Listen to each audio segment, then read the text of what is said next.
spesial karena kita memperingati bagaimana Tuhan wafat di atas kayu salib dan beliau rela disiksa, dianggap sebagai orang yang berdosa dan bahkan mendapat penyiksaan yang sampai merenggut nyawa dari beliau waktu itu di atas kayu salib. Dan itu demi kita semuanya, saudara.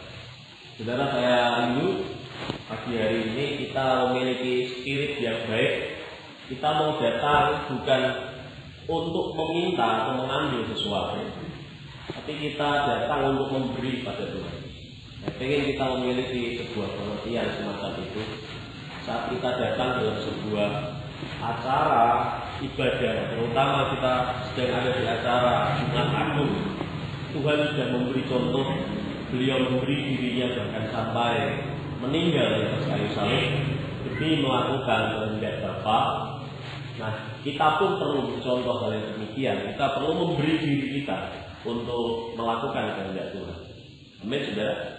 Di hari ini saya harap semua kita yang ada di sini, kita tidak datang dengan spirit untuk mengambil sesuatu, untuk minta ditolong dan sebagainya, tapi kita datang justru ingin memberi hidup kita pada Tuhan. Saya harap kita punya spirit yang baik seperti itu. Amin, saudara. Amin. Buka Alkitab Anda Matius 27. Kita akan lihat peristiwa saat Tuhan Yesus meninggal atau sebelum meninggal sampai beliau meninggal di atas kayu salib. Saya yakin semua Anda sudah sering mendengar tentang kematian Tuhan Yesus, tapi mari kita pelajari lagi hal ini. Matius 27 kita akan baca mulai ayat yang ke-45, saudara. Di dalam terjemahan baru bahasa Indonesia dikatakan judulnya adalah Yesus mati. Kita simak baik-baik firman Tuhan ini. Kita akan baca ayat 45 sampai ayat yang ke-50. Perhatikan firman Tuhan, saudara. Kita akan baca secara bergantian. Saya ayat ganjil dan teman-teman semua ayat yang genap. Dengan suara yang keras firman Tuhan berkata, mulai dari jam 12 kegelapan meliputi seluruh daerah itu sampai jam 3. Dan juga berserulah Yesus dengan suara nyaring, Eli, Eli, lama sabachthani, artinya Allahku, Allahku, mengapa engkau meninggalkanku? Mendengar itu, beberapa orang yang berdiri di situ berkata, ia memanggil Elia. Dan segeralah datang seorang dari mereka. Ia mengambil bunga arang, mencelupkannya ke dalam anggur asam, lalu mencucukkannya pada sebatang bulu dan memberi Yesus minum. Tetapi orang-orang lain berkata, jangan, baiklah kita lihat apakah Elia datang untuk menyelamatkan dia. Yesus berseru pula dengan suara nyaring, lalu menyerahkan nyawa. Sudah singkat cerita, setelah Tuhan menyerahkan nyawanya, maka Tuhan mati di atas kayu salib. Nah, saudara, Anda pasti ingat peristiwa satu malam sebelum peristiwa ini terjadi, yaitu saat Tuhan ada di Taman Getsemani untuk berdoa di sana. Malam sebelum beliau ditangkap, Anda ingat di sana bahwa Tuhan Yesus berat hatinya, seperti mau mati rasanya.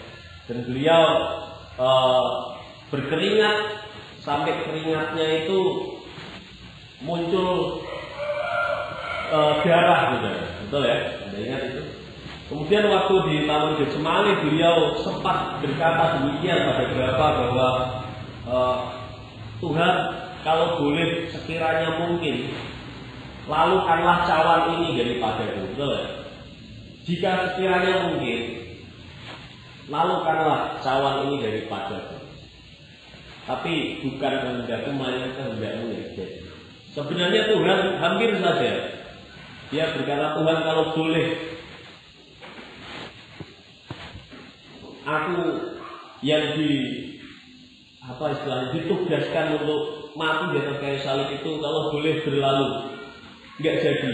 Tapi biarlah kehendakmu yang jadi dan bukan kehendakmu. Saudara, kalau Anda lihat itu kan seolah-olah Tuhan takut, betul? Tuhan hampir tidak berani melakukannya. Saudara, Anda perlu tahu, Tuhan kita bukan Tuhan yang pengecut, saudara. Yesus bukanlah Tuhan yang pengecut. Kalau dia pengecut, maka sejak awal dia tidak akan mau datang ke dunia, betul ya? Kalau kasih tahu kanan kirinya, Yesus bukan pengecut. Tuhan nggak takut kalau dia mau dicambuki, mau diludahi, mau dipukuli, mau dipaku tangan dan kakinya. Dia nggak takut soal itu, saudara. Karena dia tahu ketika pertama kali memutuskan untuk datang ke dunia, dia tahu dia harus mati. Dia tidak takut karena itu. Dia tidak merasa berat karena akan dianiaya, walaupun memang itu mengerikan. Tapi yang dia takutkan adalah peristiwa yang kita lihat tadi, ayat yang ke-46. Coba lihat. Kira-kira jam 3 berserulah Yesus dengan suara nyaring, Eli, Eli, lama sabachthani. Artinya, Allahku, Allahku, mengapa engkau meninggalkan aku? Saudara, pada saat itu, pada saat Tuhan Yesus ada di Getsemani, dia tahu kalau sampai dia naik di atas kayu salib, dia akan menanggung dosa seluruh umat manusia sepanjang masa. Dia tahu ketika dia memutuskan untuk mau pikul salib nanti, maka pada saat itu dia akan menjadi pribadi yang sebenarnya tidak berdosa, tapi menanggung dosa seluruh manusia. Artinya semua manusia disucikan dan dosanya dipegang oleh Yesus saat itu. Nah, pada saat itu terjadi, saudara, Anda perlu tahu, Bapa itu adalah Allah yang kudus, betul nggak? Tuhan itu Allah yang kudus. Dan kekudusan nggak bisa ketemu dengan dosa. Karena kalau dosa ketemu kekudusan, mati yang berdosa. Itu sebabnya Tuhan seolah-olah memalingkan mukanya, meninggalkan Yesus. Dan itu yang paling Tuhan Yesus takuti. Tuhan sebagai manusia, dia tahu dia nggak pernah bisa apa-apa tanpa Tuhan. Sebagai manusia dia kasih contoh bahwa ini manusia sesungguhnya itu, kalau sampai Tuhan pergi dari dia, itu hal yang paling mengerikan. Nah, berapa banyak kita anak-anak Tuhan, mau Tuhan pergi kayak mau nggak terasa Tuhan kayak dalam doa kita, nggak peduli kita, santai-santai aja, betul?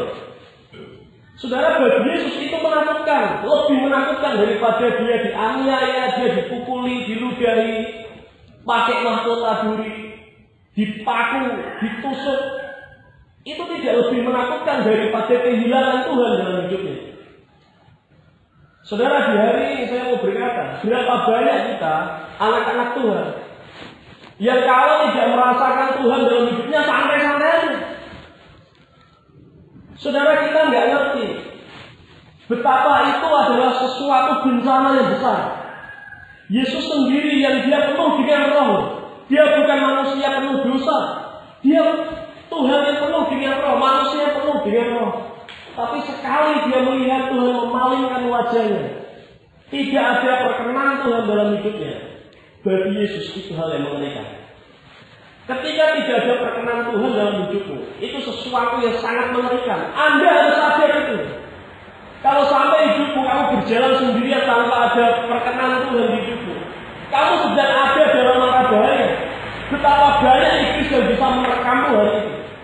Betapa hatimu bisa berubah jadi jahat.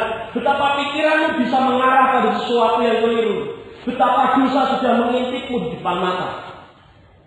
Orang yang tidak dapat perkenan Tuhan, itu hidupnya dalam bahaya. Hidupnya tidak aman. Hidupnya tidak bisa tenang. Saudara, kalau Anda doa dan tidak merasakan apa-apa, jangan merasa biasa-biasa saja.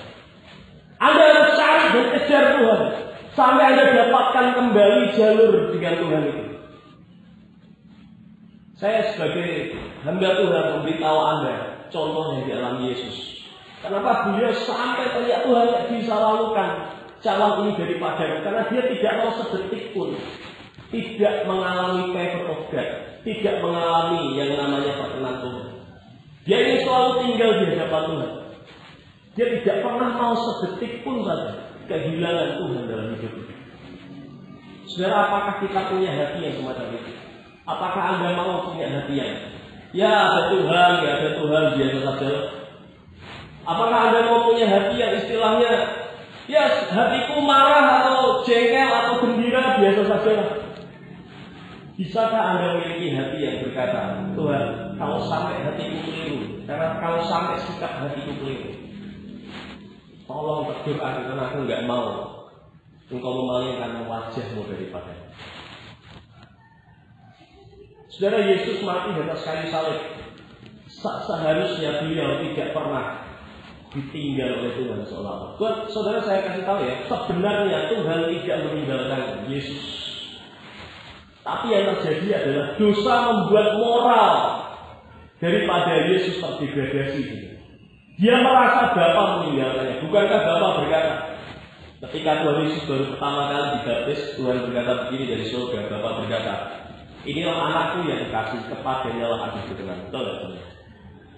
Dan dia akan menyertai Yesus sepanjang hidupnya. Tapi karena dosa kita, maka Yesus seolah-olah merasa bahwa Tuhan meninggalkannya. Saudara, Anda perlu tahu, setiap dosa, setiap hal yang Anda izinkan masuk dalam dirimu, yang itu bukan dari Tuhan, itu membuat moralmu terdegradasi, seolah-olah Tuhan meninggalkannya, seolah-olah Tuhan jauh daripada Anda. Anda perlu tahu itu dosa. Anda perlu bertobat, Anda perlu ada balik ke jalurnya Tuhan. Kalau sampai anak-anak Tuhan merasa bahwa kehilangan Tuhan itu biasa saja, saya mau katakan, Anda masuk dalam penyesatannya iblis. Penyesatan iblis itu tidak cuma sekedar kamu dibikin jadi penyembah setan dan sebagainya. Enggak gitu. Tiap kali Anda tidak merasakan Tuhan lagi, dan Anda merasa baik-baik saja, itu pun penyesatan. Anda akan dihalangi hubungannya sama Tuhan. Dan dari situlah Anda mulai jauh dan tambah jauh dari itu. Betul, saudara, kalau hari ini yang pertama saya ingin kita semuanya lihat itu kan, apakah Tuhan masih menjadi sesuatu yang sangat berharga? Kalau sampai Anda tidak merasakan beliau, Anda akan cari itu sampai dapat. Atau Anda berkata, ya biasa saja lah. Ya itu sudah begini saja. Saudara, kalau Anda punya pikiran seperti itu, saya berkata ya, mohon maaf, Anda sedang disesatkan oleh Yesus. Anda harus kembali pada cintamu yang mula-mula. Kitab Wahyu berkata, ketika orang kehilangan cintanya yang mula-mula, Wahyu 4 Anda boleh baca. Tuhan berkata, lihatlah betapa dalamnya telah jatuh. Tuh. Karena engkau kehilangan kasihmu yang semula, dan engkau merasa baik-baik saja. Kita harus bertobat dalam hal ini. Saudara, kita mau lihat apa yang terjadi di atas kayu salib. Kita baca lagi ayat 46. Kira-kira jam 3 berserulah Yesus dengan suara nyaring. Dia berkata apa, saudara? Kita baca sama-sama. Kira-kira jam 3 berserulah Yesus dengan suara nyaring, katanya apa? Eli, Eli, lama sabachthani. Artinya apa? Allahku, Allahku, mengapa engkau meninggalkan aku? Coba perhatikan ayat 47, saudara. Di sana dikatakan, mendengar itu, beberapa orang yang berdiri di situ berkata apa? Ia memanggil siapa? Elia.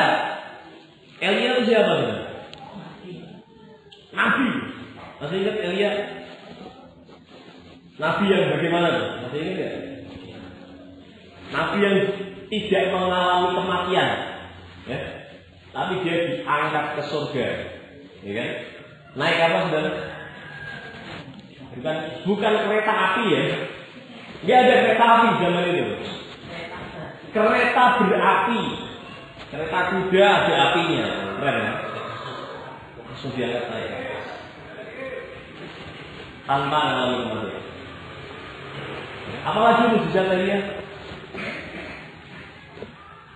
Dia minta supaya dia doa alam nama Yesus. Wah, enggak gitu sih doanya. Belum tahu nama Yesus juga. Pokoknya dia doakan hujan tidak turun. Beneran hujan tidak turun. 3 tahun tidak turun hujan. Kemudian dia Waktu itu akhirnya dia naik ke gunung, dia doa, dan doanya sungguh-sungguh tuh naik ke gunung sampai jingking-jingking dia doanya.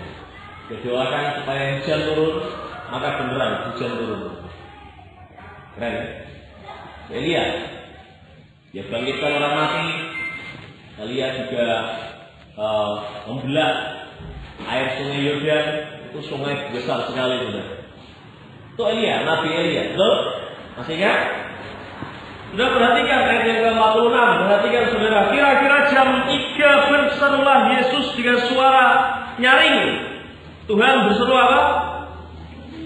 Eli, Eli, lama sabachthani. Yang dipanggil Tuhan siapa saudara? Siapa? Eli, Allah. Bahasa aslinya ini Eloi, bahasa Aram. Aram bukan Arab, Aram, A-R-A-M, Aram, Arami. Pakai bahasa Aram dia sebut Eloi, Eloi artinya my God atau Tuhanku, Tuhanku. Dia panggil Tuhan, Tuhanku, Tuhanku, my God. Yang dipanggil siapa? Siapa lalu? Halo? Tuhan yang dipanggil. Ayat 47, orang tadi dengernya Tuhan Yesus manggil siapa? Elia. Sama enggak? Ya, Tuhan Yesus jelas-jelas dia panggil Tuhan Allah Bapa God. Kenapa engkau meninggalkan aku? Tapi orang di sana jauh-jauh duduk di tempat yang baik. Dia manggil Elia, itu begitu. Enggak bisa. Sama nggak kira-kira? Saudara, Yesus ini dia mau mati dan dia panggil Tuhan. Nah, orang yang di sana di jauh-jauh itu dengarnya dia manggil siapa? Beda. Untungnya itu Tuhan nggak gini. Dia manggil Tuhan, Eli, Eli, lama sabachthani. Sana bilang, manggil Elia. Untung Tuhan nggak ngomong. Gue manggil Eli bukan Elia. Kayak jadi salib juga. Coba bayangin. Saudara, perhatikan saudara. Saya ingin Anda mengenali 3 jenis hal ini. Yang pertama, Tuhan itu sedang melakukan kehendak Tuhan. Betul apa enggak? Dia disalib itu atas kehendak Bapa di surga. Betul? Dia mati disalib itu atas kehendak Bapa di surga. Orang yang nonton, ya kan? Menurut Anda, dia komentar ngomong soal Elia, salah nggak tadi? Salah, yang dipanggil siapa? Sudah perhatikan. Kalau Anda jadi orang Kristen, belajarlah untuk sibuk melakukan kehendak Tuhan. Bukan sibuk nonton orang melakukan kehendak Tuhan. Kalau Anda cuma sibuk nonton orang melakukan kehendak Tuhan, pasti salah lama-lama itu. Kenapa? Yesus lagi sibuk melakukan kehendak Bapa, yang lainnya pada nonton. Kalau Anda lihat semua ya, Injil Matius, Markus, Lukas, Yohanes, peristiwa soal kematian ini nanti itu akan ada disebut. Mereka menonton kejadian itu, nonton. Para penonton itu. Sudah jadi orang Kristen jangan suka nonton doang. Kasih tahu pada dirinya, ojo dulu tok. Ojo dulu tok. Jangan nonton doang. Saudara, Yesus ngasih contoh, sibuklah untuk melakukan, jadi pelaku kehendak Tuhan. Ikut melakukan apa yang menjadi visi Tuhan, apa yang menjadi kehendak Tuhan, apa yang menjadi firman Tuhan, lakukan. Jangan Anda cuma nonton orang. Betul nggak? Kalau Anda nonton doang, lama-lama keliru sudah.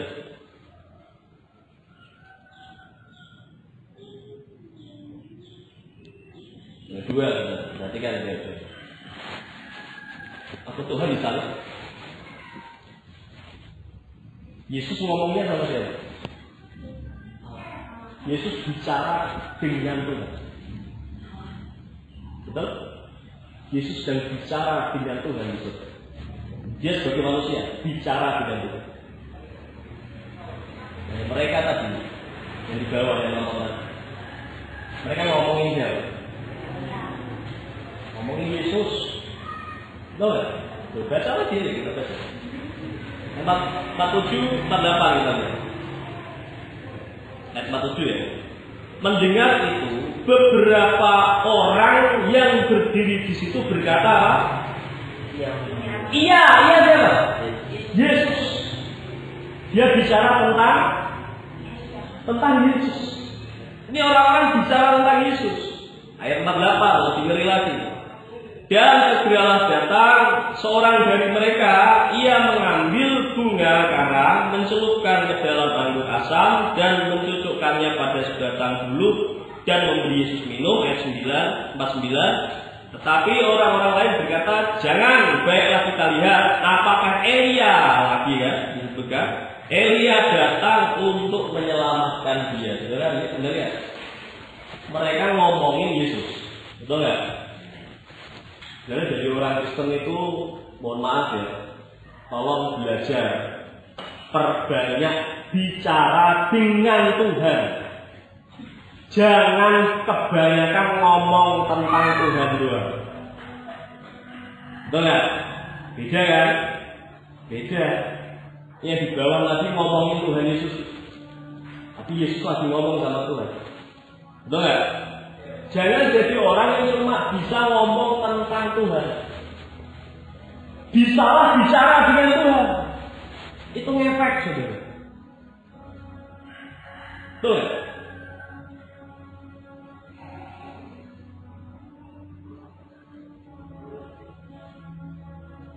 Kita ini seringkali tergoda untuk hanya ngomong doang soal Tuhan. Orang Kristen ya, pertama kalau ke gerejanya rajin, ya yang nggak rajin ke gereja juga sama, ada juga. Suruh ngomong soal Tuhan, pinternya minta ampun. Apa aja bisa didebat. Mungkin kita juga begitu. Nah, kita kalau ngomong soal Tuhan pinter. Pertanyaannya adalah, benarkah Anda punya waktu untuk bicara dengan Tuhan? Itu bedanya besar. Orang yang pandai bicara tentang Tuhan, nonton dulu. Ini orang yang kesukaannya adalah bicara dengan Tuhan. Dia melakukan dengan Tuhan. Lain. Dampaknya apa?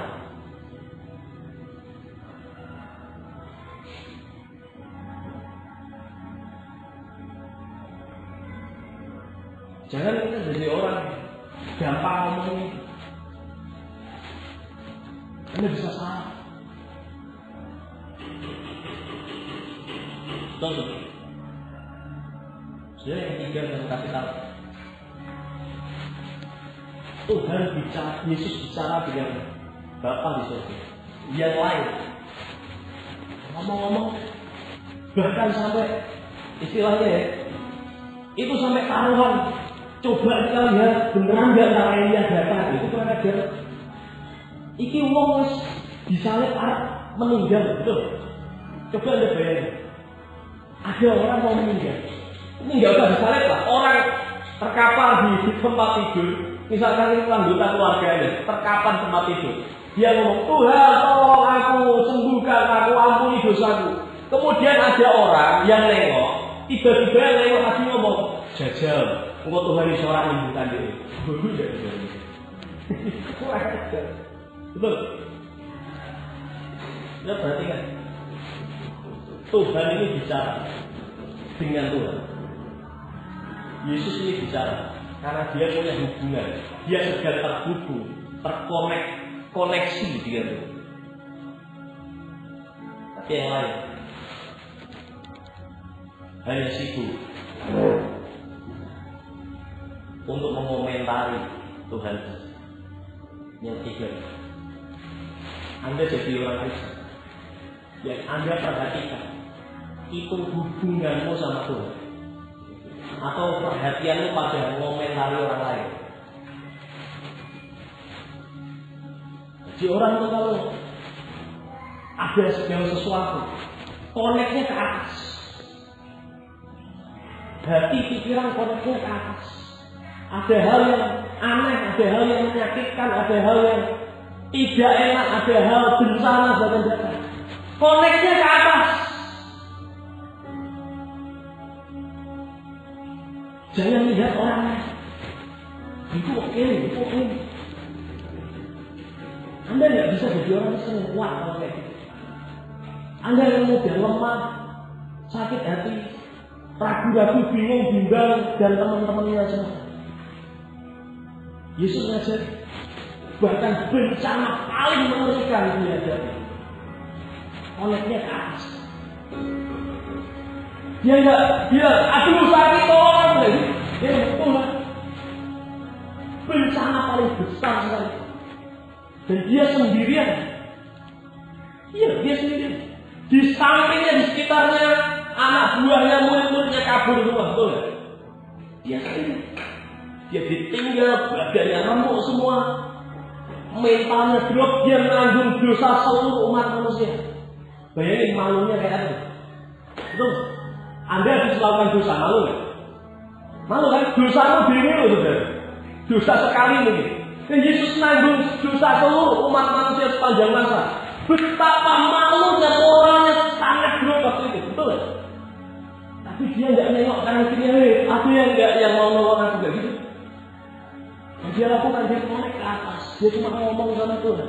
Dia terus hati pikirannya, suaranya connect-nya ke atas. Saat bencana paling besar datang, dia tetap ke atas. Itu Yesus. Orang di bawah, mereka selalu itu ngapain? Saudara, orang kalau hanya ngomong, orang lain lama-lama gosipnya, lama-lama sesat, lama-lama berdosa, betul? Lama-lama dia kurang ajar. Hati-hati dengan mulut. Hati-hati dengan reaksi hatimu ketika melihat segala sesuatu. Belajarlah kalau kamu lihat sesuatu, konekmu ke atas. Gak langsung ngomong sama yang lain, gak langsung minta bantuan kepada sekalipun bahkan sampai Yesus merasakan Tuhan memalingkan mukanya, dia tidak cerita ke yang lain, dia terus teriak sama Tuhan, Bapak, kenapa engkau meninggalkan aku? Sampai ketika dia tidak minta dibela oleh siapapun, dia tidak arahkan suara dan perhatiannya kepada yang lain. Ada mau jadi orang Kristen yang malas, terus ke atas, punya hubungan dengan Tuhan, melakukan kehendak, jadi orang yang bicara dengan Tuhan. Atau mau hanya mahir bicara tentang Tuhan, atau mau hanya sering membicarakan yang lain, atau mau hanya duduk tenang menonton yang lain melakukan kehendak Tuhan, dan Anda komentar. Hati-hati dengan komentar. Saudara, Tuhan sampai meninggal, dia ngajari kita perkuat akarmu ke atas, berakarlah ke atas, dan berbuat.